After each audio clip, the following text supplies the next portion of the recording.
जब कान्हा छोटे थे तो एक राक्षसी पूतना जिसे कंस ने भेजा था कृष्ण को मारने के लिए सुंदर सी महिला का वेश धारण कर गोकुल में आई और यशोदा से कहने लगी, मैं देवलोक की वासी हूँ। मुझे एक वरदान प्राप्त है।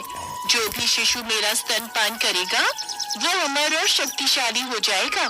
इसीलिए मैं आपके पुत्र को अपना स्तनपान करवाने आई हूँ। भीतर आइए देवी। अंदर आकर पूतना ने कान्हा को गोद में लेकर स्तनपान कराना आरंभ किया। जी भर के दूध पी मेरे लाल, क्योंकि इसके बाद तुम्हें कभी भूख नहीं लगेगी। ये मेरा छोड़ो।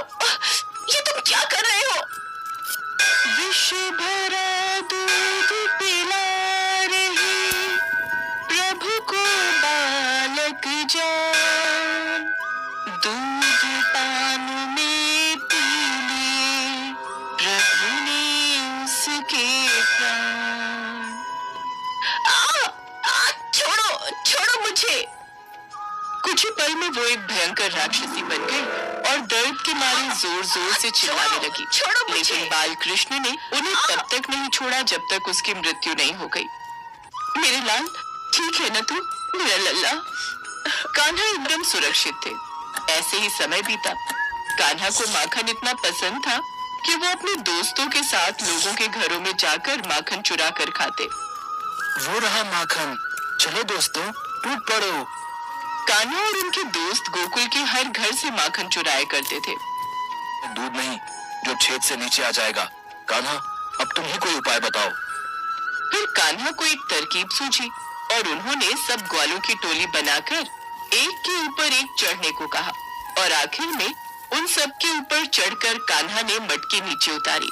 तभी यमुना काकी वहां आ गई और वो सब वहां से भाग गए। यमुना काकी कान्हा की शिकायत लेकर यशोदा के पास गई। यशोदा, आज तुम्हारा कान्हा फिर मेरा माखन चुरा कर खा गया, लेकिन मैं कह देती हूँ उसे डांटना मत। हाँ। इसी तरह और भी औरतें कान्हा की उलाहना लेकर आई, जिससे यशोदा मैया गुस्से में आ गई। कुछ देर बाद कान्हा घर आते हैं। मैया बहुत भूख लगी है, थोड़ा माखन दो ना खाने को। नहीं, बिल्कुल नहीं मिलेगा माखन। पहले तूने जो लोगों के घरों से माखन चुरा कर खाया है उसके लिए क्षमा मांग, तभी तुझे माखन मिलेगा। माखन दो, नहीं तो सारी मटकी फोड़ दूंगा। अच्छा, मैं भी तो देखूं कैसे मटकी फोड़ता है। कान्हा ने लाठी से पल भर में ही सारी मटकी फोड़ दी। ये देख यशोदा मैया बड़ी गुस्सा हुई। यशोदा मैया उसे पकड़कर बाहर ले गई और रस्सी से बांधने लगी।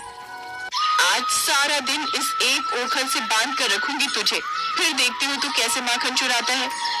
तू किसे बांध रही है? मैं तो पहले से ही तेरी ममता के बंधन में बंधा हुआ हूँ। लेकिन यशोदा जब नन्हे कान्हा को रस्सी से बांधती तो हर बार वो 2 अंगुल छोटी ही रह जाती। उसने कई बार कोशिश की लेकिन वो सफल नहीं हुई। वो बड़ी रस्सी भी लाई लेकिन वो भी छोटी ही रह जाती। इतना बड़ा पेट है रे तेरा। मैया मैं बांधूं? ले बांध। वो मैया हो गया। कैसा छलिया है रे तू, तब से पेट फुलाए खड़ा था। अच्छा मैं घाट पर पानी लेने जा रही हूँ, तब तक तू यूं ही धूप में खड़ा रहेगा। यशोदा के जाते ही कान्हा ने उस ओखल को 2 बड़े पेड़ों के बीच फंसाया और जोर से रस्सी को खींचा, जिससे दोनों वृक्ष नीचे गिर गए और वो दोनों ही वृक्ष जो अपने पिछले कर्मों की सजा भोग रहे थे उससे आजाद हो गए। लेकिन जब यशोदा वापस लौटी तो उसने देखा कान्हा के बगल में 2 बड़े बड़े वृक्ष गिरे हुए थे, जिन पर बैठकर कान्हा मुस्कुरा रहे थे। हाय दैया, मेरे लाल ठीक तो है ना तू? क्या हुआ यशोदा? मैं इसको ओखल से बांध कर गई थी जी, लेकिन पता नहीं कैसे ये बड़े वृक्ष आकर गिर गए। मेरे लाल तू ठीक तो है ना? मैया मैं बिल्कुल ठीक हूँ, आप चिंता मत करो। कान्हा बचपन में केवल माखन मिश्री ही नहीं बल्कि माटी भी खाते थे। एक बार यशोदा मैया से किसी ने शिकायत की। काकी हम सब खेल रहे थे, तब इसने मिट्टी खाई है। हाँ मैया, इसने मिट्टी खाई है मैया, देखो तो इसके मुंह में। लल्ला, तूने माटी खाई है?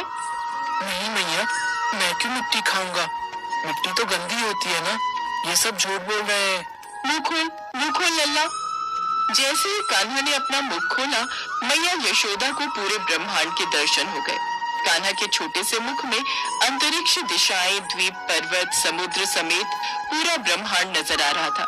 कान्हा के मुख में ऐसा दृश्य देख मैया यशोदा चकित होकर वहीं गिर पड़ी। लगता है मैया मेरे तत्व और अलौकिक शक्तियों से अवगत हो गई है। तब श्री कृष्ण ने तुरंत अपनी शक्ति रूप माया विस्तृत कर दी, जिससे क्षण भर में मैया यशोदा सब कुछ भूल गई। और अगले दिन कान्हा अपने दोस्तों के साथ नदी के पास पेड़ों पर चढ़कर बैठे हुए थे। तभी कुछ ग्वालिन पानी भरने नदी पर आती है। ये देखो, ये नया घड़ा कल पास के गांव में मेले में गई थी, वहीं से लाई हूँ। सुंदर है ना? हाँ ममता, ये तो बहुत ही सुंदर है। चल अब जल्दी से पानी भर लो, नहीं तो बातों बातों में यही शाम हो जाएगी। अच्छा, नया घड़ा। अब देखो मेरी गुलेल का कमाल। सभी सर पर घड़ा उठाए जाने लगी। तभी कान्हा ने अपनी गुलेल के पहले ही निशाने से चांदनी का पानी से भरा घड़ा फोड़ दिया। हाय भैया, हमने नया घड़ा तोड़ दिया। कान्हा के बच्चे, रुक तो अभी। लेकिन नटखट कान्हा अपने मित्रों के साथ वहां से भाग जाते हैं। ऐसे ही उनकी कई नटखट शरारतों के बारे में हम जानेंगे नटखट कन्हैया पार्ट 2 में।